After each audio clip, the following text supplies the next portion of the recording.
알고 보니 민주통일은 민주주의 사기, 자유통일은 자유주의 사기, 합쳐서 자유민주주의 사기더라. 에 대하여 말씀드리겠습니다. 4.15 부정선거에 대하여 자유통일과 민주통일을 주장하는 세력의 핵심은 따지기는 소극적이다. 이들이 매스미디어를 장악하고 신종교를 퍼붓는다. 군사 독재 때 국가에 순응하던 1차원적 국민은 좌파 독재 때 신종교 귀족연합의 1차원적 귀족연합으로 바뀌었다. 충군애국 관련한 권위주의로 일반 대중들을 잡아먹어버릴 때 모든 반론은 웅얼거림이 된다. 국가란 말이 유교의 왕과 동일시되고 거기에 유교체제가 귀족의 규제로 나타난다. 유교는 원래 왕의 중심을 의미한다. 실제의 행위가 왕 중심의 봉건제인데 여기에 서양 개념 덧보탰다고 붕괴시킨 게 소위 말하는 민주화 운동이다. 이제 그 결론은 공자의 논어에서 부정적으로 평가된 제후연합이 권력을 쥐는 시스템으로 바뀌었다. 하나의 일은 당연히 나누어서 한다. 그 시족 당파성이 아니면 전부 논외로 쳐버린다. 통일이란 말에서 유불선을 아우르는 상제신과 동일시해버렸다. 상제신의 모두 통합됨은 곧 노예계급이 지주계급의 신분노예가 된다는 것이다. 통일 상상은 곧 이런 게 전부였다. 이게 아닌 게 한 개도 없다. 유교로 시작하거나 불교로 시작하거나 도교로 시작하거나 결론은 결국은 시족 권력으로서 대동이고 이게 통일이라 불리는 것이다. 우파 유튜버 논객들이 이 주제는 꼭 다루어야 한다. 김대중의 민주통일은 해방공간의 남로당의 칼럼에서 기인하는 개념이라고 봐야 한다. 당성당 파성 중심으로 맺어지며 동시에 귀족 마피아, 연합이 조상신 개념으로 당의 자리에 파고 들어가는 것을 말한다.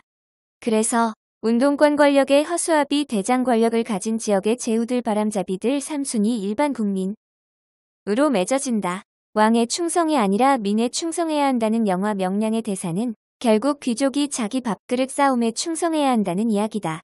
민은 귀족의 노예계급으로 사실상 자기의 의지와 같다. 군사정권 때 국가주의 사회법의 도구화를 지적했던 이들이 너무나 많은 분량의 호남 천도교 좌파 시족의 연합 권력을 보호하는 원색적 입법을 추구한다. 대중을 1차원적 개돼지로 모든 문화 영역에 신종교인들이 조작적 글쓰기로 시도한다. 여기서 히틀러 파시즘에서 맞서기 어려운 것처럼 같은 원리로 그러하다. 유불선이 복합된 조상신으로 수렴하는 통일은 춘추대일통이 그러하듯 한계 시족 족장의 권력 집중을 의미한다. 통일은 요순시대의 상상이 미래가 된다는 중공사람 특유의 신화적 세계를 배제하면 그냥 원색적 아시아적 봉건 전제주의 강림일 뿐이다. 민주통일은 전라도 신종교인끼리의 권력 집중이다.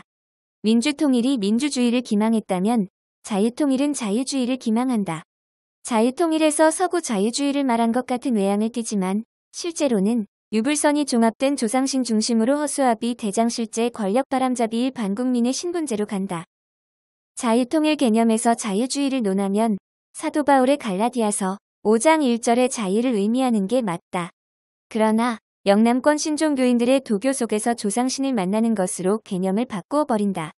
자유통일을 논하는 조갑제 씨가 말하는 자유통일에서의 상징어 속에서 실제 조갑제 씨가 생각하는 것은 중공인들의 고대적 사유와 아주 가깝고 서양 자유주의와는 아주 거리가 멀다. 결론적으로 군사정권은 국가주의가 대중사회를 권위주의의 수능기제로 먹어주지만 좌파 정권은 통일에서 자유통일이든 민주통일이든 신분서열적으로 백 중심으로 종속시키며 관을 중심으로 세금 빨아먹고 나머지는 체념하고 사는 그런 속에서 경제적 포퓰리즘으로 주는 떡 받아먹고 납세 의무나 잘하라는 식의 기제의 수능기제로 대중을 먹어준 다. 군사정권의 반대자는 지배세력의 이데올로기를 반대세력이 동일하게 규정하고 벗어나면서 군사 독재를 붕괴시켰다. 좌파 정권에서는 조갑제 씨 자체가 큰 설계로 좌파의 딥스테이트 권력의 하나처럼 작동되고 있다.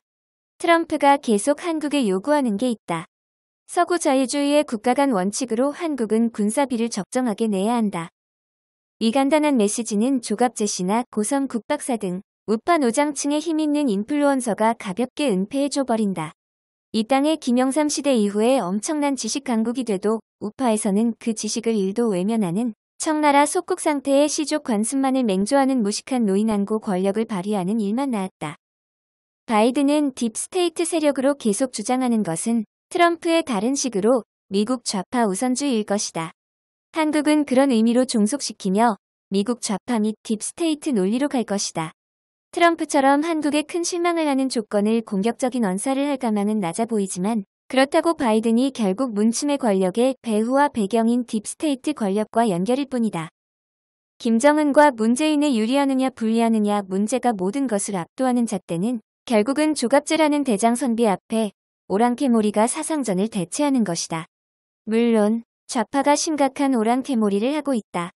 좌파의 그런 것을 지적 안 하고 약자가 해버리면 권력자에게 오랑캐몰이 해달라고 응석을 부리는 것이라 보여준다. 결국 통일이란 말은 이데올로기로서 경제민주화와 자산버블 및 세금 폭탄에 기인한 공무원 공화국의 시스템 지속을 위하여 이 사회를 지배하는 운동권 노인네들이 일반 국민을 1차원적 개돼지로 낚는 것이지 아무런 실제의 의미가 없다는 게 결론으로 끝났다고 봐야 한다. 문정인과 정세현이 연일 떠드는 것은 한마디로 요약하자 대한민국 건국에 반대했던 이들이 세금 곳간에 빨대를 꽂는 것이 영원히 아무도 손 못 대게 하는 게 통일이라는 것이다. 그런 의미의 통일은 친중 종북 좌파 귀족 연합의 권력 고수다. 미국의 차기 대통령님께 바란다. 귀족들의 세금 곳간 권력 고정의 욕망에서 빚어지는 폐해로서 이젠 심판의 순간을 결단해 주시길 바라고 싶다.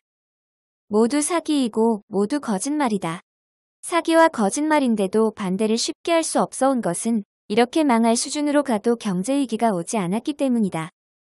구독, 좋아요, 알림 설정